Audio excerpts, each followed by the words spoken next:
हार्दिक ने जो मंत्र पढ़ कर विकेट लिया, गुस्सा हो गया, फिर से मंत्र पढ़ा। वो बंदे कह रहे हैं कि हमें भी वो मंत्र चाहिए टाटा ने दिया सक्सेस के लिए। रोहित ने कोई मंत्र दिया, उसके बाद फिर उन्होंने विकेट लिया। हाँ, सिराज से वो बातचीत हुई, लेकिन बात हुई और उसके बाद हार्दिक का भी वायरल हो रहा है ना, वो एक बार फूंक मारते हैं, मंत्र पढ़ते हैं, तो लोग कह रहे हैं हमें भी ये चीज चाहिए अपने करियर में। जब ये मैच स्टार्ट होता है, पहला ओवर बुमराह डालते हैं। क्रिकेट वर्ल्ड कप में पाकिस्तान को भारत के हाथों शिकस्त क्यों हुई, हरीम शाह के बयान ने नई बहस का आगाज कर दिया।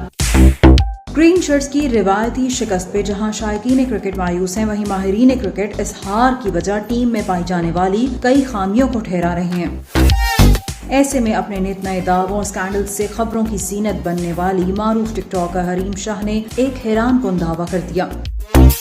एक्स पर हरीम शाह ने ट्वीट करते हुए लिखा कि मोतबर जराए से पता चला है कि बीसीसीआई के सेक्रेटरी जय शाह ने टीम पाकिस्तान पे काले जादू के माहिर कार्तिक चक्रवर्ती की खिदमात हासिल की।